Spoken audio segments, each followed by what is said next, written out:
Shalom, Horas Damang Dainang, Bapak Ibu, Saudara-saudara yang dikasihi oleh Kristus. Mari kita memuji Tuhan dengan bernyanyi dari buku Enden nomor 803 ayat 1.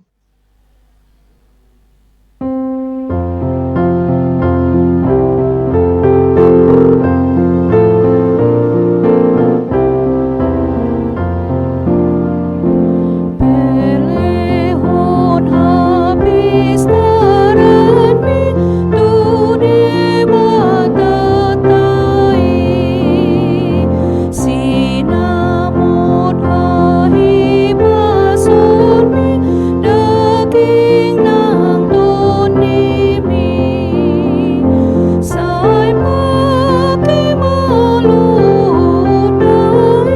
pasangap Tuhani siana saroha kukumi ului matuhani.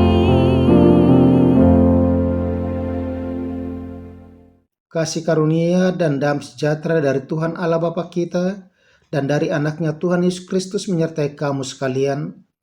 Amin. Bapak Ibu, Damang Dainang, firman Tuhan untuk kita pada hari Rabu 1 Februari 2023 tertulis dalam kitab Yesaya 66 ayat 3. Orang menyembelih lembu jantan namun membunuh manusia juga. Orang mengorbankan domba namun mematahkan batang leher anjing.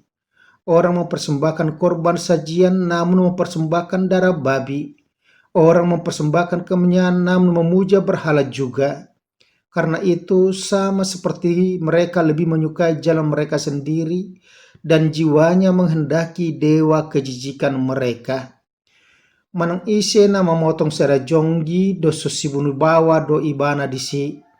Manang ise na mameliho biru-biru do son halak na mamongkolor rukun biang ibana disi.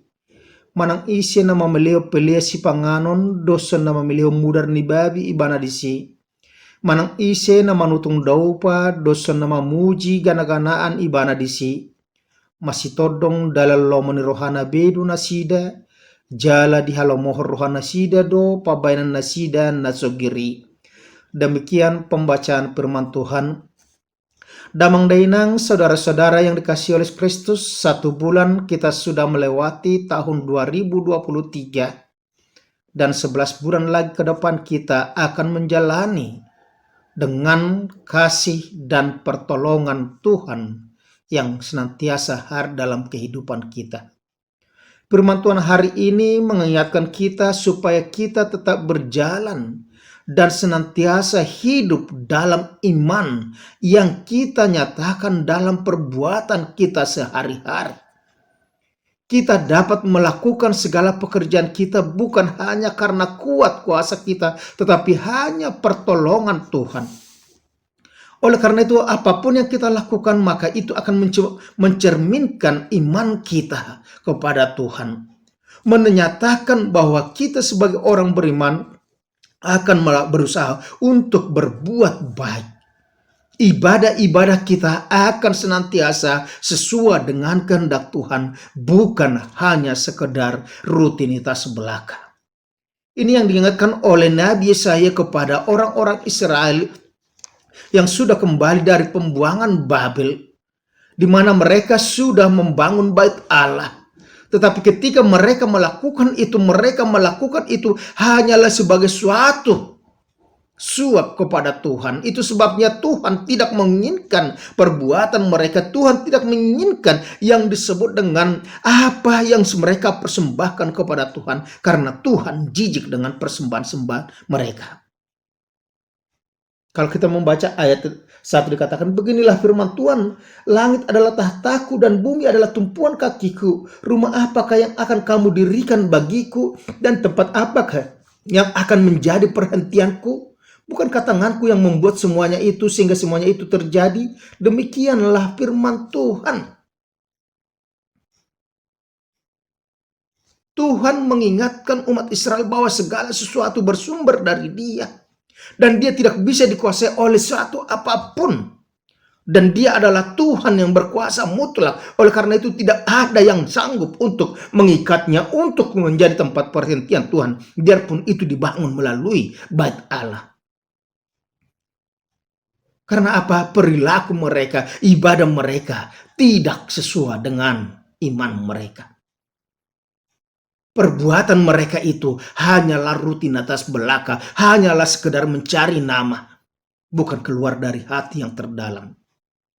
Persembahan-persembahan yang mereka lakukan adalah persembahan-persembahan sama seperti kepada dewa kejijikan mereka. Mereka hanya melakukan dan menyukai jalan mereka sendiri, tidak mengikuti kehendak Tuhan. Itu yang dikatakan dalam firman Tuhan hari ini, yang mungkin bahasa Batak dengan bahasa Indonesia itu agak berbeda, tapi sama tujuannya, yaitu supaya ibadah kita adalah ibadah yang keluar dari hati dan dinyatakan dalam kehidupan sehari-hari. Dikatakan orang menyembelih lembu jantan namun membunuh manusia juga. Manang isi nama motong sada jonggi dosu si bunuh bawa do ibana di si. Artinya apa yang dikatakan di situ? Persembahan yang mereka lakukan itu adalah hanya persembahan rutinitas dari kehidupan orang-orang kafir yang menyembah dewa kejijikan mereka, bukan menyembah Tuhan yang hidup dan yang kudus. Mereka mengorbankan domba namun mematahkan batang leher anjing. Mereka mempersembahkan korban sajian namun mempersembahkan darah babi, mempersembahkan kenyamanan namun memuja berhala juga. Sinkritisme terjadi dalam kehidupan mereka, menduakan Tuhan kembali lagi kehidupan dalam kehidupan mereka karena mereka sudah merasakan keamanan dan kemakmuran. Mereka menyukai jalan mereka sendiri dan senantiasa menghendaki kedewa kejijikan mereka, tidak peduli dengan kehendak Tuhan. Itu sebabnya Tuhan marah kepada mereka. Tuhan menolak persembahan-persembahan mereka. Dan dikatakan kalau dalam ayat 4, demikianlah aku lebih menyukai memperlakukan mereka dengan sewenang-wenang dan mendatangkan kepada mereka apa yang ditakutkan mereka. Oleh karena apabila aku memanggil tidak ada yang menjawab, apabila aku berbicara mereka tidak mendengarkan, tetapi mereka melakukan yang jahat di mataku dan lebih menyukai apa yang tidak kukehendaki. Tuhan menghukum mereka. Damang dainang saudara-saudara yang kasih Yesus Kristus, hari ini kita diingatkan supaya ibadah kita, persembahan kita yang kita lakukan bukan hanya memuaskan keinginan kita, harta kita persembahkan kepada Tuhan adalah untuk kemuliaan Tuhan, karena kita tahu Dialah sumber segala-galanya. Bagaimanapun itu, mari kita lakukan persembahkan itu sebagai persembahan kepada Tuhan tanpa sungut-sungut, tanpa perhitungan untung rugi. Dan kita percaya Tuhan akan tetap memberkati kita. Amin. Terima kasih Tuhan jika hari ini Engkau mengingatkan kami supaya hidup kami sesuai dengan iman kami. Dan kami selalu berserah diri kepada kehendak-Mu, mengikuti jalan-Mu ya Tuhan. Dalam nama Tuhan Kristus kami ucap syukur. Amin. Anugerah Tuhan kita Yesus Kristus, kasih Allah Bapa dan persekutuan dengan Roh Kudus menyertai dan berkati Engkau sekarang sampai selama-lamanya. Amin. Selamat pagi, mari kita lakukan pekerjaan kita sebagaimana iman kita juga harus berbuat baik. Horas.